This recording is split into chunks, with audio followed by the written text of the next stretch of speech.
Hello everyone, કેમ છો? ચાલો આજે એક એવી મસ્ત સ્ટડી ટેકનિક વિશે વાત કરીએ જે આપણી ગુજરાતી થાળી જેવી જ એકદમ સ્માર્ટ અને મજેદાર છે. ઓકે, ચલો સાચું કહેજો, ક્યારે એવું બન્યું છે કે એક જ સબ્જેક્ટ કલાકો સુધી વાંચ્યા પછી મગજ જાણે હેંગ થઈ જાય? બસ એક જ વસ્તુ રિપીટ મોડ પર, પેલી રટ્ટા મારવાળી બોરિંગ ફિલિંગ, હું બરાબર સમજી શકું છું. સાચી વાત છે ને. કલાકો સુધી એક જ વિષય વાંચવું એ ખરેખર થકવી નાખે છે.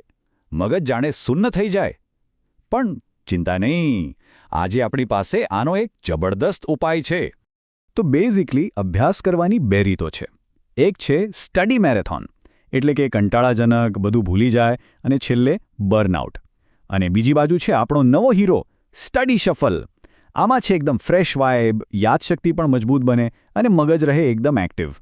આ તો છે શીખવાની સ્માર્ટ અને મોડર્ન રીત. ઓકે, તો આ શફલ શું છે? ચાલો આને એકદમ સિમ્પલ રીતે સમજીએ. વિચારો કે આપણે મ્યુઝિક સાંભળીએ છીએ. એક જ એલ્બમ લૂપ પર સાંભળવા કરતાં જ્યારે ગીતો શફલ પર હોય ત્યારે વધારે મજા કેમ આવે છે? કારણ કે એમાં વેરાયટી હોય છે, રાઈટ? એક પછી એક અલગ અલગ ગીત આવવાથી આપણું મગજ એક્ટિવ રહે છે, બોર નથી થતું. તો બસ આ જ લોજિક આપણે સ્ટડીમાં લગાવવાનું છે. વિચારો કે આપણી એક સ્ટડી પ્લેલિસ્ટ છે. ટ્રેક 1 મેથ્સના દાખલા, ટ્રેક 2 ઇંગ્લિશનો નિબંધ, ટ્રેક 3 સાયન્સના ડાયાગ્રામ અને પછી શફલ. જેમ જેમ ટ્રેક બદલાશે તેમ તેમ વાઇબ ફ્રેશ રહેશે અને ભણવાની સાચી મજા આવશે. અને આ જે સુપર કૂલ ટેકનિક છે ને, એનું ઓફિશિયલ નામ છે ઇન્ટરલિવિંગ. થોડું ફેન્સી છે નહીં? પણ આપણે એને એકદમ આપણું દેશી નામ આપ્યું છે અને એ છે ધી અલ્ટિમેટ થાળી મેથડ. તો આ ઇન્ટરલિવિંગ કે પછી આપણી થાળી મેથડ છે શું? સિમ્પલ શબ્દોમાં કહીએ તો એક જ સ્ટડી સેશનમાં અલગ અલગ સબ્જેક્ટ્સને મિક્સ કરવા. વિચારો, એક પરફેક્ટ ગુજરાતી થાળી. એમાં રોટલી, 2-3 જાતના શાક, દાળ ભાત, ફરસાણ અને છેલ્લે મીઠાઈ પણ હોય. બધું થોડું થોડું ખાવાથી કંટાળો પણ નથી આવતો અને જમવાની મજા પણ બમણી થઈ જાય છે.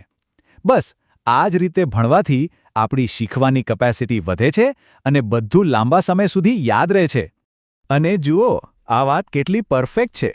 એક સંતુલિત થાળીમાં ગળ્યું, ખાટું અને તીખું હોય છે. એક સંતુલિત અભ્યાસ સત્રમાં ગણિત, વિજ્ઞાન અને ઇતિહાસ હોય છે. સારું છે. ખરેખર કેટલું સાચું છે. અલગ અલગ વિષયોના ફ્લેવર્સ આપણા મગજને થાકવા નથી દેતા અને શીખવાની પ્રોસેસને વધારે ઇફેક્ટિવ બનાવે છે. સારું છે ને? ઓકે, તો હવે વાત સમજમાં આવી ગઈ. પણ આ થાળી મેથડને ખરેખર યુઝ કેવી રીતે કરવી? ચલો હું તમને એકદમ simple step by step plan બતાવું જે તમે આજથી જ શરૂ કરી શકો. જુઓ, બસ આ 3 સિમ્પલ સ્ટેપ્સ છે. સ્ટેપ 1, તમારા વિષયો પસંદ કરો. કોઈ પણ 2 કે 3 અલગ અલગ ટોપિક્સ, જેમ કે ફિઝિક્સ, હિસ્ટ્રી અને ઇંગ્લિશ. સ્ટેપ 2, ટાઈમર સેટ કરો. દરેક સબ્જેક્ટ માટે ફોર એક્ઝામ્પલ 25 મિનિટનો એક ફોકસ્ડ બ્લોક. અને સ્ટેપ 3, જેવું ટાઈમર વાગે બસ સ્વિચ.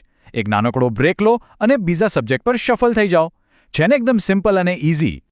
તો હવે થાળી મેથડથી લાંબા સમય સુધી ભણવાની પ્રોબ્લેમ તો સોલ્વ થઈ ગઈ. પણ પેલું શું જે હંમેશા રહી જાય છે? પેલા નાના નાના કામો, રાઈટ? મોટા સ્ટડી બ્લોક્સ તો આપણે હેન્ડલ કરી લીધા, પણ પેલા બધા નાના નાના કામોનું શું જે ભેગા થતા જ જાય છે? જેમ કે નોટ્સને બરાબર ગોઠવવી કે પછી ખાલી એક ફોર્મ્યુલા રિવાઇઝ કરવો. આ બધા કામો ભેગા થઈને પછી સ્ટ્રેસ વધારે છે.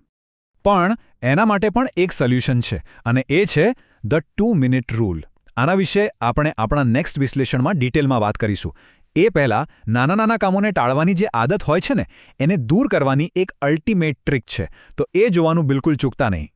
ચલો ત્યારે, હવે સમય છે તમારી સ્ટડીઝને લેવલ અપ કરવાનો. આ નવી મેથડ્સ ટ્રાય કરવા અને જુઓ કે શીખવાની આખી પ્રોસેસ કેટલી સરળ અને સાચું કહું તો મજેદાર બની જાય છે.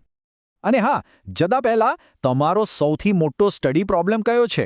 નીચે કોમેન્ટ્સમાં જરૂર જણાવજો. આપણે સાથે મળીને એનું સોલ્યુશન શોધીશું. ચાલો એકબીજાને હેલ્પ કરીએ અને આ શીખવાની જર્નીને એકદમ જોરદાર બનાવીએ. મળીશું હવે પછી. બાય.